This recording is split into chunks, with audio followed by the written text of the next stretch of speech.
तो hello dear, आप लोग कैसे हैं? तो उम्मीद करता हूं कि आप लोग अच्छे होंगे। तो मैं आज आप लोग के लिए प्रश्नावली 9.1 का त्रिकोणमिति का अनुप्रयोग लाए हैं और क्वेश्चन नंबर यानी फिफ्थ यानी क्वेश्चन नंबर 5 और क्वेश्चन नंबर 5 क्या दिया है कि भूमि से 60 मीटर की ऊंचाई पर एक पतंग उड़ रही है।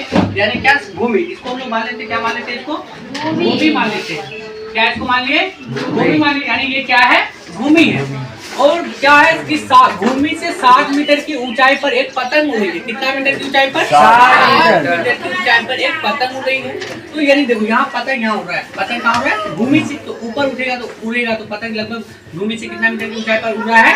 60 मीटर पर। यानी ये इसका ऊंचाई पतंग कितना मीटर है? 60 मीटर। यानी ये भूमि है और भूमि से 60 मीटर की ऊंचाई पर क्या उड़ रही है? पतंग उड़ रही है। तो फिर क्या करते हैं, पतंग में लगे डोरी को बांध दिया जाता है।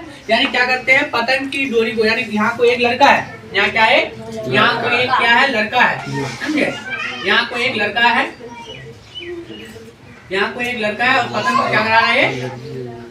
पतंग को क्या करा रहा है? उड़ा रहा है। जब पतंग को उड़ा रहा है तो यहाँ से पतंग उड़ेगा तो यहाँ से इससे डोरी तो आएगा ना। यहाँ ये इसका क्या है?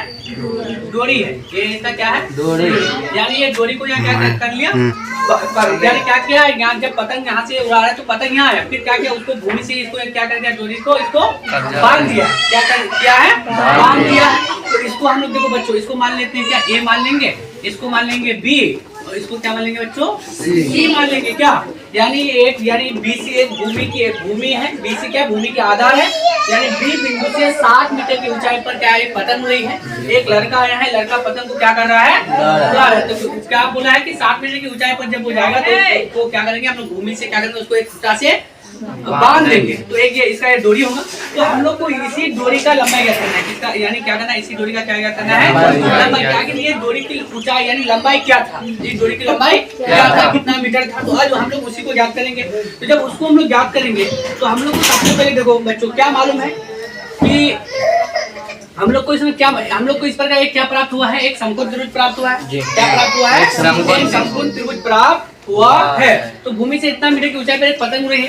पतंग में लगे डोरी को बांध दिया जाता है। तो हम लोग को भूमि के साथ डोरी का झुकाव कितना है? 60 डिग्री। कितना डिग्री है? यानी 60 डिग्री का कोण बनाता है। कितना डिग्री का? 60 डिग्री का। तो हम लोग को डोरी की लंबाई, यानी डोरी की लंबाई हम लोग को बताना है। तो हम लोग को डोरी का लंबाई, इसको हम लोग बोलते हैं कर्ण। क्या इसको बोलते हैं? कर्ण बोलते हैं। इसको बोलते हैं आधार। क्या बोलते हैं? आधार। इसको क्या बोलते हैं? लंब बोलते हैं। तो हम लोग को यानी डोरी की लंबाई यानी कर्ण निकालना है। क्या निकालना है? कर्ण। तो हम लोग को समकोण त्रिभुज प्राप्त हुआ है।